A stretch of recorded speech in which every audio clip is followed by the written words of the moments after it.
ঠিক তেমনি ভাবে আল্লাহ রাব্বুল আলামিন তার প্রিয় বান্দাদেরকে, যারা কিনা আল্লাহর হুকুম সঠিকভাবে পালন করবে, আল্লাহ রাব্বুল আলামিন যা কিছু আদেশ করেছে আদেশগুলো পালন করবে, যা কিছু তিনি নিষেধ করেছে নিষেধগুলো থেকে তিনি বিরত থাকবে, আল্লাহ তাআলা তখন খুশি হয়ে ওই বান্দার প্রতি খুশি হয়ে আল্লাহ বলেন, বান্দারে তোর হায়াতের মধ্যে আমি বারাকা দান করলাম, তোর 60 বছর ছিল আমি আরো বাড়াইয়া দিলাম, হায়াতের মধ্যে বারাকা দান করে দিলাম। যেমন দান সদকা করলেও আল্লাহ হায়াতের মধ্যে বারাকা দান করে, ভালো কাজ করলে বারাকা দান করে, বিপদ আল্লাহ দূর করে দেয় এই দান সদকা করলে, আল্লাহ বারাকা দান করে। যেমন অস্ট্রেলিয়ার আলী বানাত একজন খুব আধুনিক ছেলে, সিসি ক্যামেরা বিজনেস করত, অনেক কোটি কোটি টাকার মালিক, তার লাইফ স্টাইলটা সম্পূর্ণ আলাদা ছিল। সে যে গাড়িটা ইউজ করতো ফেরারি ব্র্যান্ডের গাড়ি, এমন গাড়ি আমাদের বাংলাদেশও নাই। কিন্তু হঠাৎ ক্যান্সার হলো, cancer have no answer, cancer কোনো অ্যান্সার নাই। আমেরিকা, ব্রিটেন, অস্ট্রেলিয়া বড় বড় ডক্টরদের নিয়ে একটা বোর্ড মিটিং করা হলো যে আলী বানাত আর বাঁচবে মাত্র 3 মাস। দেখেন, দান করলে যে আল্লাহ হায়াতে বারাকা দান করে, আমি সেটা বুঝাচ্ছি। এটা ইউটিউবে সার্চ করলে পাবেন, আমি বানানো কোনো কথা বলছি না। ডাক্তাররা বলে আলী বানাত বাঁচবে 3 মাস। এমন মারাত্মক রোগ আক্রান্ত, ক্যান্সার আক্রান্ত হয়ে গেছে, রক্তগুলো অধিকাংশ রক্তের মধ্যে নষ্ট হয়ে গেছে, কিমো করতে করতে চুলগুলো তারপরে মুখ দিয়ে রক্ত গল গল করে রক্ত বের হয়। আর কয়েকটা দিন পর আলী বানাত মারা যাবে। যে আলী বানাত এত আধুনিক ছিল, একজোড়া ব্রেসলেট ব্যবহার করতো 80,000 টাকা দিয়া। ওর যে শু ইউজ করতো, এক এক জোড়া শুর দাম ছিল 2 লাখ, 5 লাখ, 6 লাখ টাকা দামের শু। এক এক সময় এক একটা পড়তো, এত আধুনিক লাইফ স্টাইল। তার যে রুমটা আছে, রুমের ভিতরে মনে হয় একটা বিশাল শোরুম চলছে, জুতা যে জায়গাটা জুতা রাখে, তার শু রাখে, এটা মনে হয় শোরুমের মতো, এত আধুনিক। আলী বানাত দেখলো যে আমি বাঁচবো মাত্র 3 মাস, ডাক্তার বলেছে মারাত্মক ক্যান্সার। সিদ্ধান্ত, এত সম্পদ কি হবে আমার, অস্ট্রেলিয়া সিডনিতে আমার এই বাড়ি গাড়ি কি লাভ হবে, আমার ফেরারি ব্র্যান্ডের স্পাইডার গাড়ি কি লাভ হবে আমার। এবার আলী বানাত সিদ্ধান্ত নিল, দুনিয়া হয়তো বেশি দিন আর থাকবো না, মাত্র 2 থেকে 3 মাস। সমস্ত সম্পদগুলো ওই ফেরারি স্পাইডার ব্র্যান্ডের গাড়িটা তিনি বিক্রি করে দিলেন সমস্ত টাকা দেয়া। Muslim around the world, Muslim around the world নামক একটা সংগঠন তিনি তৈরি করলেন। ওই সংগঠনে ফান্ডে সমস্ত সম্পদ দান করে আফ্রিকার গরিব গরিব নাগরিক, সোমালিয়াতে, আফ্রিকাতে গিয়ে তিনি দান করা শুরু করলেন, পাইকারি ভাবে দান করলেন। যে ডাক্তাররা বলেছিল বাঁচবে 2 মাস, কিন্তু আলী বানাত রোগে আক্রান্ত হলো 14 সালে। 14, 15, 16, 17 সাল পর্যন্ত তিনি বেঁচে ছিলেন।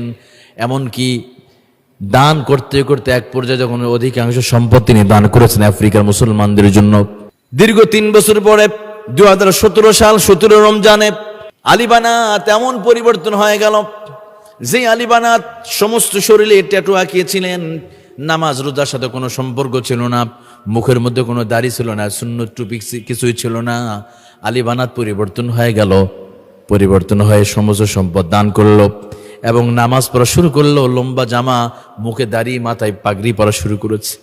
এই যে আলী বানাত, ডাক্তাররা বলো বাঁচবে 3 মাস, কিন্তু বেঁচে গেল আরো 2-3 বছর। এই 3 বছরের ভিতরে হায়াতের মধ্যে বারাকা পেয়ে এই 3 বছরের ভিতরে তার জীবনটা এমন পরিবর্তন হয়ে গেল। আলী বানাত নামাজ পড়া শুরু করলো, সুন্নতি দাড়ি রাখা শুরু করেছে, মাথায় টুপি, আর তিনি তওবা করার সুযোগ পেয়ে গেলেন। এই 3 বছরের ভিতরে তিনি প্রতিটা মুহূর্তে আল্লাহকে ডেকেছেন। আর তিনি চিন্তা করলেন, আহারে এত সুন্দর চেহারা, এত কোটি কোটি টাকা ব্যাংক ব্যালেন্স কি হবে, সব তো পড়ে থাকবে, সব রেখে আমাকে যাওয়া লাগবে। আলী বানাতকে প্রশ্ন করা হলো, আলী বানাত তোমার এত সম্পদ তুমি কেন তুমি দান করতেছো? আলী বানাত বলে, এ সম্পদ তো দিয়েছে আমার আল্লাহ, আবার এই সম্পদ রেখে আমাকে কবরে চলে যাওয়া লাগবে। কত কোটি কোটি টাকার মালিক দুনিয়াতে বিদায় হয়ে চলে গেছে, কবরে চলে গেছে, আমাকেও চলে যাওয়া লাগবে। অতএব আমি সব কিছু আমি আল্লাহর জন্য আমি দান করে দিলাম। আমার বন্ধুগণ, ওই আলী বানাত এবার 17 রমজানে, রমজান মাসে দেখা গেল আবার তিনি আক্রান্ত হয়ে দুনিয়াতে বিদায় হয়ে চলে গেলেন। তার মানে বোঝা গেল আলী বানাত এই যে দান করার কারণে, as-সাদাকাতু তারুদ্দুম মিনাল বালা, সাদাকা করলে আল্লাহ রাব্বুল আলামিন বালা মুসিবত দূর করে দেন। হয়তো আলী বানাতের জীবনে কঠিন সময় এসেছিল, আল্লাহকে ডাকা নাই, কিন্তু এই 3টা বছর তওবা করার সুযোগ পেল, এই 3 বছর আল্লাহকে ডাকার সুযোগ পেয়ে গেছে। এই 3 বছর ভোগ বিলাস থেকে নিজেকে নিয়ে চলে আসলেন, আফ্রিকাতে দান করলেন, সদকা করলেন। তওবা করার সুযোগ পেলেন, ইউটিউবে সার্চ করবেন আপনি আলী বানাত, স্টোরি অফ আলী বানাত, অথবা বাংলা আলী বানাত লিখলে তার জীবনীটা পেয়ে যাবেন। তাহলে হায়াতের মধ্যে আল্লাহ বারাকা দান করতে পারে, রিজিকের মধ্যে বারাকা। আমরা রিজিক বলতে শুধু খাবার বুঝি, টাকা পয়সা কিন্তু না। আল্লামা নাসিরউদ্দিন বাইজাবি রহমাতুল্লাহ আলাইহি তিনি তাফসীরের মধ্যে রিজিকের 4টা স্তর তিনি উল্লেখ করেছেন। রিজিকের অন্যতম একটি স্তর হলো নেককার স্ত্রী এবং নেক সন্তান। এরপরে রিজিকের সর্বনিম্ন স্তর হলো সম্পদ। রিজিকের অন্যতম একটি স্তর সুস্থতা, এটা একটি অন্যতম স্তর।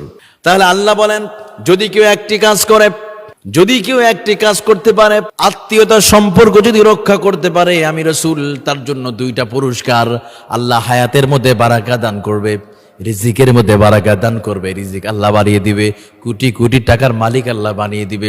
অনেক সময় আমরা মনে করি আত্মীয় মানুষ, কোনো মেহমান বাড়িতে আসলে মনে হয় কত টাকা কত কিছু খেয়ে শেষ করে ফেলবে। আসলে এটা কিন্তু নয়, এটাও কিন্তু একটা ইবাদতের মধ্যে পড়ে যায়। নামাজ যেমন ইবাদত, রমজান রোজা যেমন ইবাদত, দান সদকা করা যেমন ইবাদত, আত্মীয়তার সম্পর্ক রক্ষা করাও ঠিক তেমনই একটি ইবাদত।